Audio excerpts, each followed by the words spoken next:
sa ating balitang regional, 8 million pesos ang halaga ng marijuana. Winasak dyan sa Sulu.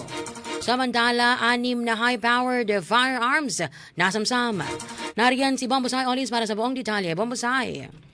Mahigit 21,000 tanim ng high-grenade o high-grade marijuana ang winasak ng pinagsanib na puwersa ng mga otoridad sa isinagawang law enforcement support operation noong Pebrero 12 sa taong kasalukuyan sa Barangay Masjid, Punjungan at Barangay Pitogo, Sulu.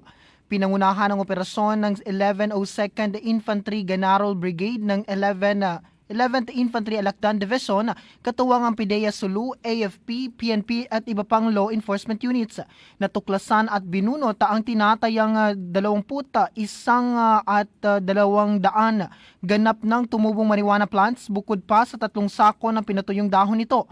Ayon sa otoridad, tinatayang umaabot sa 18,232,000 pesos ang standard drug price at street value ng mga nasamsam na halaman.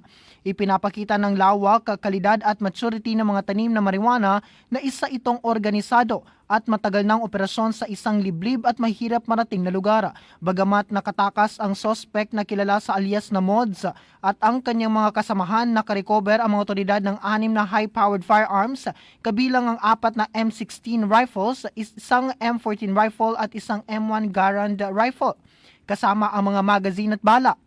Ayon sa Joint Task Force Orion at 11 Infantry Division, ang operasyon ay bahagi ng tuloy-tuloy na pagsubaybay at pagpapatupad ng batas sa Sulu na layong pigilan na ang iligal na droga at limitahan ang pinagmumula ng pondo ng mga armadong grupo.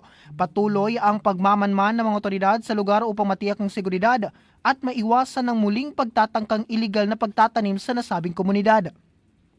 At yan ang aking report mula dito sa Cotabato City. Ako, si Bombosay Olis, and this is Bombo Radio Philippines, the #1 and most trusted source of news and information. Basta Radio, Bombo!